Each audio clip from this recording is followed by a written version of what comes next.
하나님 말씀은 신명기 1장 1절에서 4절까지의 말씀입니다. 신명기 1장 1절에서 4절까지의 말씀입니다.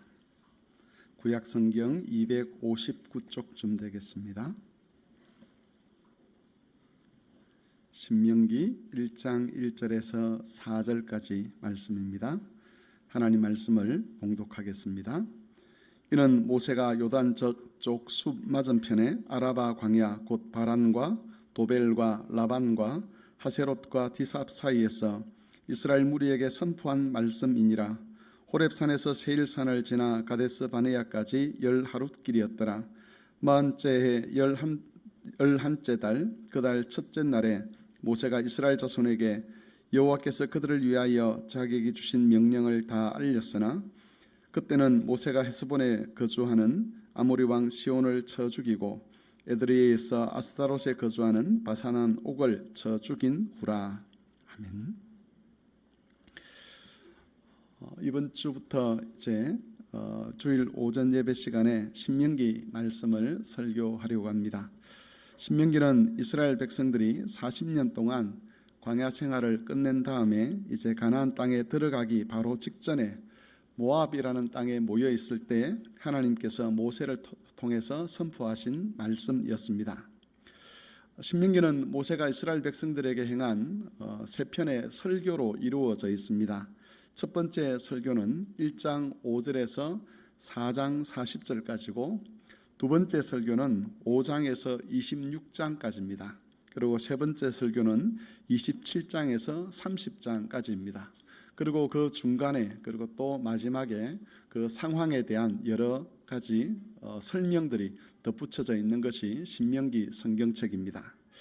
그런데 이 신명기의 세 편의 설교는 그냥 아무렇게나 기록이 된 것이 아닙니다. 우리가 글을 쓰다 보면 어떤 형식을 따라 글을 쓰지요. 논설문이라는 것도 있고 또 수필도 있고 또 편지를 쓰는 서간체 그런 식으로 글을 쓰기도 하고 하는데 이 신명기라고 하는 이 성경은 이 세 편의 설교는 언약문 형식으로 기록이 되어 있습니다.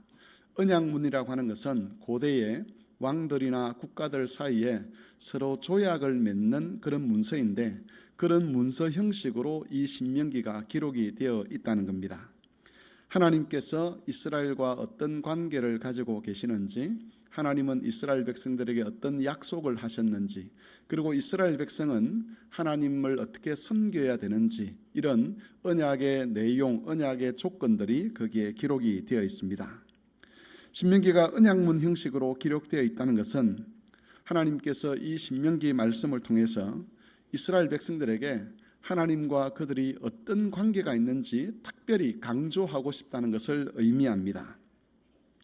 모압 땅에 있는 그 이스라엘 백성들이 하나님과 어떤 관계를 맺고 있는지, 특별히 하나님이 그들에게 어떤 약속을 주셨는지, 그리고 이스라엘이 지켜야 될 것이 무엇인지를 강조하기 위하여서 이 언약 형식으로 말씀을 기록한 것입니다. 사실 이런 내용들에 대해서는 이미 그 조상들에게 하나님께서 다 말씀을 하셨습니다. 그 핵심적인 내용이 출애굽기 19장에 잘 나타나 있습니다. 우리가 잘 아는 말씀인데 하나님은 이스라엘을 향해서 이렇게 말씀하셨습니다. 내가 애굽 사람에게 어떻게 행하였음과 내가 어떻게 독수리 날개로 너희를 업어 내게로 인도하였음을 너희가 보았느니라. 세계가 다 내게 속하였나니 너희가 내 말을 잘 듣고 내 언약을 지키면 너희는 모든 민족 중에서 내 소유가 되겠고 너희가 내게 대하여 제사장 나라가 되며 거룩한 백성이 되리라. 하나님은 이스라엘을 모든 민족 중에서 하나님의 소유가 되게 하셨다라고 선언을 합니다. 전에 몇 번 말씀을 드렸지만 여기서 소유라고 하는 것은 보배라는 뜻을 가지고 있습니다. 하나님은 모든 민족들 중에서 이스라엘을 하나님의 보배로 삼으셨습니다. 또 하나님은 이스라엘을 제사장 나라로 삼으셨습니다. 가장 하나님을 잘 아는 나라, 하나님의 복을 직접 누리는 나라, 하나님의 영광으로 충만해져서 세상에 하나님과 하나님의 영광을 계시하는 나라가 되게 하셨습니다. 그리고 하나님은 이스라엘을 거룩한 백성이 되게 하셨습니다. 다시 말해서 구별된 백성들이 되게 하셨다는 겁니다. 하나님의 보배, 제사장 나라, 거룩한 백성, 이것이 하나님과 이스라엘이 맺고 있는 특별한 관계였습니다. 그런데 이 언약의 말씀을 처음 들었던, 직접 들었던 이스라엘 백성들은 40년 광야 생활을 하면서 다 죽었습니다. 그리고 지금 가나안 땅에 들어가려고 하는 사람들은 그렇게 죽었던 이스라엘 백성들의 자손들이었습니다. 우리는 그들을 가리켜서 출애굽 2세대라 그렇게 부릅니다. 출애굽 세대들 중에서 2세대 중에서 하나님께서 시내산에서 자신의 영광을 나타내실 때에 거기 있었던 사람들도 있습니다. 그런데 그때는 너무 어렸기 때문에 그 부모들이 들었던 영광의 말씀에 대해서 거의 모르는 상태지요. 그리고 나머지 사람들은 광야에서 태어난 사람들이었습니다. 하나님은 이런 출애굽 2세대의 이스라엘 백성들을 향해서 그들이 하나님으로부터 어떤 특별한 지위를 받았는지, 하나님께서 그들과 어떤 특별한 관계를 맺고 있는지 다시 확인을 시켜 주려고 하시는 겁니다. 특별히 이스라엘 백성들은 이제 곧 가나안 땅으로 들어가야만 합니다. 거기에는 아낙 자손이 있었고 또 아낙 자손에게는 철병거가 있었습니다. 가나안 성벽은 너무 높았고 이스라엘이 도무지 함락할 수 없을 만큼 견고했습니다. 객관적인 군사력을 가지고 비교를 해본다면 이스라엘이 가나안 땅을 차지한다는 것은 불가능한 일이었습니다. 그래서 가나안 땅으로 들어가는 일이 이스라엘 백성들에게는 큰 두려움으로 여겨질 수밖에 없었습니다. 그런 상황 속에서 그 조상들과 맺었던 언약에 대해서 다시 말씀을 해주신다는 것은 그들이 정말 특별하다는 것, 그들이 온 천지에 창조주신 하나님의 보호를 받는다는 것, 하나님께서 애굽을 심판하신 그 능력으로 그 대적들을 심판하시고 그들에게 약속하신 땅을 기업으로 주시겠다는 그 말씀을 강조하여 그들로 하여금 안심하게 하고 위로를 받게 하고 힘을 얻도록 하기 위해서 이 말씀을 주시는 것이죠. 우리는 언약의 말씀을 다시 들려주시는 이 사건을 통해서 하나님께서 이스라엘을 얼마나 사랑하시는지, 그리고 그들을 얼마나 긍휼히 여기시는지를 알게 됩니다. 사실 그 부모 세대들에 대해서 말씀하신 그 언약에 대해서 출애굽 2세들이 그 언약을 모르고 그것을 지키지 않는다고 해서 하나님께서 그것을 책임질 일은 아니었습니다. 하나님의 입장에서 본다면 그 자녀 세대들이 그 조상, 그 부모들을 통해서 전수된 그 언약의 말씀을 지키지 않는다고 해서 그들에 대한 하나님의 어떤 책임, 그걸 부담할 필요가 없다는 것이죠. 언약을 지키면 하나님 말씀대로 복을 주면 되고, 언약을 지키지 않으면 하나님의 공의로운 심판을 베풀어서 그 부모 세대들처럼 광야에서 멸망당하게 하면 되는 것입니다. 그렇게 하면 하나님은 공의로운 분으로 인정받을 수가 있었습니다. 그런데 하나님은 그렇게 행하지 아니하시고 처음부터 다시 언약의 말씀을 그들에게 들려주십니다.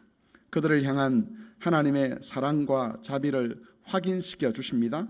그들이 지켜야 될 것이 무엇인지 기억나게 하시고 또 하나님께서 그들과 함께 하시며 그들을 보호하실 것에 대한 약속의 말씀도 들려주십니다. 그것을 통해서 두려워하고 있는 그들에게 힘을 주시고 죄의 유혹 앞에 넘어질 수 있는 그들에게 경각심을 주시고 그들에게 용기를 주시고 믿음을 갖도록 도와주시는 것이지요. 이 모든 것이 이스라엘을 향한 하나님의 사랑 때문이었습니다. 그 사랑 때문에 이스라엘을 방치하지 아니하시고 그들이 생명과 복의 길을 지켜가도록 그 조상들에게 하셨던 것과 똑같이 그들에게도 은혜를 나타내신 것입니다. 이스라엘을 향한 하나님의 이런 자비와 긍휼은 오늘날 우리들을 향해서도 동일하게 나타납니다. 하나님께서 모세를 통해서 신명기 말씀을 이스라엘 백성들에게 선포하시는 이런 것들을 가리켜서 언약갱신이라고 그렇게 말을 합니다. 이전에 맺었던 언약을 다시 확인하고 그 언약의 당사자들로 하여금 자신이 어떤 언약을 맺었는지 어떤 약속을 했는지 확인해서 그 약속을 지키도록 하는 것, 이게 언약갱신인데 이스라엘도 그 언약을 신실하게 지킬 것을 서약하게 할 뿐만 아니라 하나님이 주신 약속도 그들에게 다시 확인시켜주는 이 언약갱신이 바로 신명기 말씀의 특징이라는 것이죠. 오늘날 여러분 그리스도인들에게 있어서도 이 언약갱신의 성격을 가진 사건이 있습니다. 신명기가 모압 땅에서 이스라엘 백성들이 언약갱신을 하는데 그런 언약갱신과 같은 성격을 지닌 사건들이 오늘날에도 있다는 거죠. 그게 뭐냐 하면 바로 예배입니다. 예배는 언약갱신의 성격을 가진 의식입니다. 하나님은 매주일마다 우리를 예배로 부르십니다. 이 예배에서 하나님은 하나님과 우리가 어떤 관계를 맺고 있는지, 우리를 향한 하나님의 약속이 무엇인지, 우리가 구원받았다는 것이 무엇인지, 우리는 어떻게 살아가야 하는지를 계속해서 하나님께서 매주일마다 반복적으로 우리에게 들려주시는 것이죠. 하나님과 우리가 어떤 약속 가운데, 어떤 관계 가운데 살아가고 있는지를 잊어버리지 아니하도록, 또 그것 때문에 낙심하지 아니하도록 매주일마다 불러서 확인시켜 주시는 언약갱신의 사건입니다. 전에도 몇 번 말씀을 드렸지만 예배 순서들은 그냥 아무렇게나 있는 것이 아니지요. 예배 순서들에는 복음의 메시지가 담겨 있습니다. 우리 교회 주보 안에 여러 순서들이 있는데 그 순서들 하나하나에 그리스도의 복음, 우리가 받은 은혜가 무엇인가가 담겨 있다는 겁니다. 하나님께서 우리를 언약 백성으로 삼으셨다는 것, 우리가 비록 죄인이지만 그리스도 안에서 모든 허물과 죄를 용서받았다는 것, 또 세상 모든 사람들 중에서 우리를 하나님의 특별한 자녀로 삼아 주셨다는 것, 우리를 제사장 나라로 세워주셨다는 것, 우리에게 복 주시기를 원하실 뿐만 아니라 거룩한 공동체를 통해서 안식을 얻게 하셨다는 것을 예배의 순서들과 그리고 선포되는 말씀을 통해서 매주일 우리에게 반복해서 알려주시는 것이죠. 만일 하나님이 우리를 사랑하지 아니하시고 우리를 향한 자비와 긍휼을 베푸실 마음이 없다면 굳이 이렇게 하실 필요가 없습니다.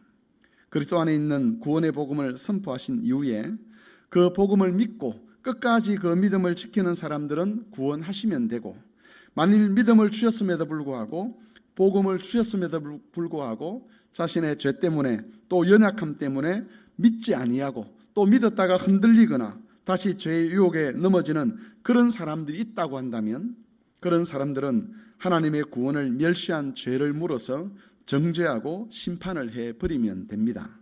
그렇게 해도 어느 누구도 하나님을 향해서 불공평하다거나 불의하다라고 말을 할 수가 없는 것이지요. 하지만 하나님은 그렇게 하지 않으십니다. 하나님은 우리의 죄와 우리의 불의함을 불쌍히 여기시는 하나님이십니다. 우리의 연약함과 믿음 없음을 아시고 그런 우리의 악함 때문에 하나님의 구원을 잃어버리지 아니하도록 매주일마다 우리를 이곳으로 불러주시는 것입니다. 부르셔서 격려하시고 위로하시고 믿음의 용기를 주시고 그리고 경각심을 갖게 하시고 우리가 하나님께로부터 받은 소망이 무엇인지, 우리가 어디를 향해 달려가고 있는지, 우리가 섬기는 하나님이 우리를 어떻게 도우시는지를 확인함으로써 이 생명의 길, 이 구원의 길에서 떨어지지 아니하도록 하나님이 보호를 하시는 것입니다. 모압 땅에서 이스라엘 백성들에게 언약의 말씀을 다시 들려주신 그 하나님의 자비와 긍휼이 오늘날에는 매주일마다 예배에 참석하는 모든 주의 백성들 그리고 모든 성도들에게 그대로 나타나는 겁니다.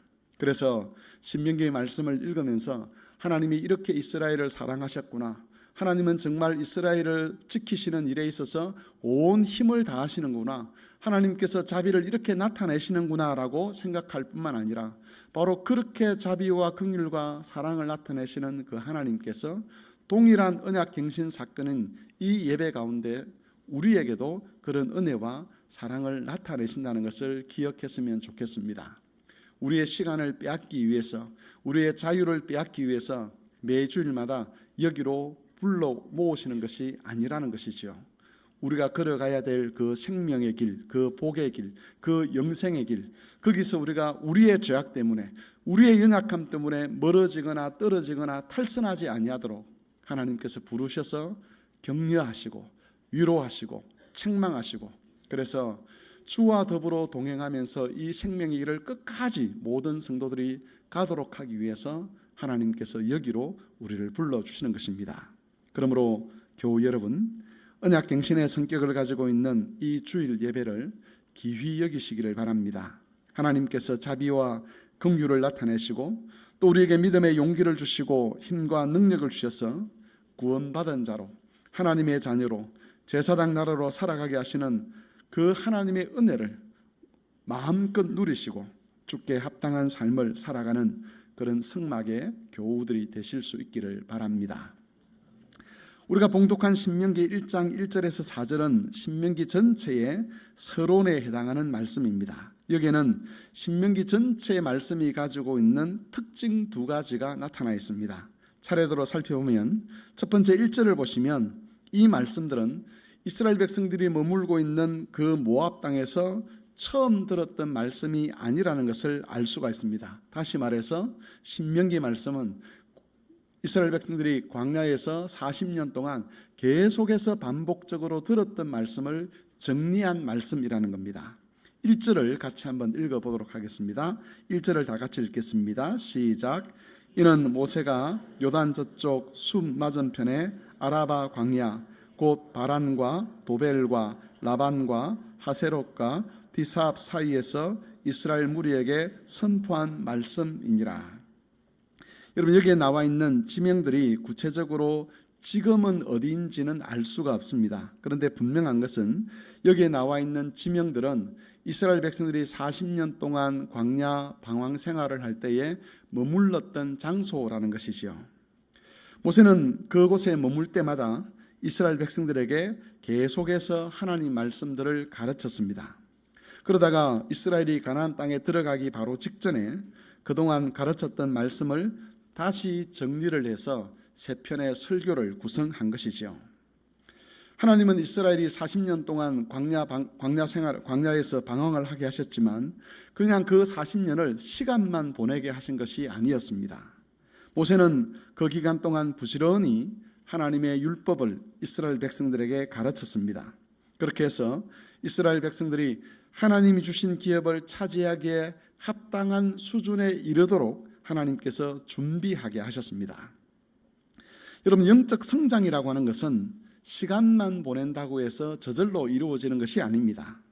사람들 중에는 이스라엘 백성들이 영적으로 성장하게 된 것은 광야 40년의 고통스러운 시간을 보냈기 때문이다라고 그렇게 생각을 합니다. 그러나 여러분, 고통을 당한다고 해서 사람이 저절로 영적으로 성장하는 것은 아니지요. 시간을 보낸다는 것, 고통을 받는다는 그런 환경 자체가 한 사람을 또 한 공동체를 영적인 성숙과 직결되게 하는 것은 아닙니다. 이스라엘을 성장하게 한 것은 하나님의 말씀이었습니다. 모세는 하나님의 율법을 통해서 그들의 고통을 해석하며 가르쳤습니다. 하나님의 말씀을 통해서 그 40년의 시간이 어떤 의미가 있는지를 그들에게 가르쳐 주신 것이지요. 그들의 고통이 어떤 의미가 있고 그들에게 어떤 문제가 있는지, 하나님의 기업을 차지하기 위해서는 무엇이 필요한지를 정말 40년 동안 머무는 곳곳에서 그들에게 가르친 역사를 우리에게 기록해 보여주고 있는 겁니다. 특별히 신명기에는 하나님이 어떤 분이신지, 하나님의 약속이 무엇인지, 하나님께서 이스라엘을 어떻게 도우시는가에 대한 말씀들이 있는데, 이런 말씀들 역시 광야에서 이스라엘 백성들에게 40년 동안 반복적으로 계속 설교가 되었습니다. 그리고 40년이 지났을 때 이스라엘 백성은 하나님 말씀을 믿고 이제 가나안 땅에 들어가게 된 것이지요. 여러분, 하나님 말씀의 이런 능력은 우리가 잘 알고 있는 디모데후서 3장 16절 17절에 잘 나타나 있습니다. 모든 성경은 하나님의 감동으로 된 것으로 교훈과 책망과 바르게 함과 의로 교육하기에 유익하니 이는 하나님의 사람으로 온전하게 하며 모든 선한 일을 행할 능력을 갖추게 하려 함이라. 하나님의 말씀은 바른 교훈을 베풉니다. 잘못된 것에 대한 책망을 합니다. 책망만 하는 것이 아니라 그 잘못된 것을 어떻게 바르게 해야 되는지 그것을 바로잡습니다. 그리고 의의 길을 가르치는 것이지요. 이런 말씀의 역할을 통해서 믿음으로 말씀을 듣는 사람들은 영적으로 성장하게 됩니다. 하나님이 기뻐하시는 선한 일을 행할, 순종할 능력을 갖추게 되는 것입니다. 여러분, 말씀을 통해서 얻게 되는 이런 변화는 한 번 듣는 것으로만 이루어지는 것은 아닙니다. 이스라엘은 40년간 하나님 말씀을 들었습니다. 그런데 그렇게 말씀을 들었음에도 불구하고 나중에 문제가 생기기도 합니다. 이것은 사람이 그만큼 하나님께 합당한 존재가 아니라는 것을 말해주는 것이죠. 40년간 말씀을 들어도 온전한 믿음에 이르지 못할 만큼 사람이라는 존재는 악하고 불의한 존재입니다. 우리 안에 있는 이 죄성들은, 우리가 타고난 이 악한 본성들은 얼마나 집요하고 얼마나 독한 것인지 모릅니다. 한두 번 말씀을 듣는 것으로 우리의 옛 본성을 없애버릴 수 있는 게 아니죠. 옛 사람을 벗어버릴 수 있는 것이 아닙니다. 좋은 말씀을 듣는 만큼 우리 안에서는 그 말씀을 밀어내려고 하는 힘이 강하게 작용합니다. 말씀을 거스리고 욕망을 따라 살아가려고 하는 그런 욕심들, 그런 욕망들이 끊임없이 우리 안에서 분출된다는 겁니다. 그래서 이런 우리의 죄성과 이런 타락한 옛 본성을 극복하기 위해서 우리는 반복적으로 하나님 말씀이 설교되는 자리에, 하나님 말씀이 가르쳐지는 자리에 우리를 노출시켜야만 합니다. 반복적으로 하나님 말씀에 귀를 기울이고 마음을 기울여야 된다는 것이죠. 그럴 때 우리 속에 있는 죄성들을 우리가 극복하게 되고 하나님 말씀을 따라서 영적인 성장을 우리가 이루어 갈 수가 있는 것이죠. 이스라엘 백성들이 40년 동안 하나님 말씀을 반복적으로 들었다는 것, 그것이 오늘날 우리에게 우리가 얼마나 하나님 말씀을 듣는 일에 힘을 써야 하는지를 가르쳐주는 그런 본이 된다는 것을 우리가 기억했으면 좋겠습니다. 신명기에 있는 하나님 말씀의 두 번째 특징은, 이 말씀은 약속이 있는 말씀이라는 겁니다. 1장 4절을 보시면 신명기 말씀을 설교하기 전에 어떤 일이 있었는지가 기록이 되어 있습니다. 1장 4절도 다 같이 읽어보도록 하겠습니다. 그때는 모세가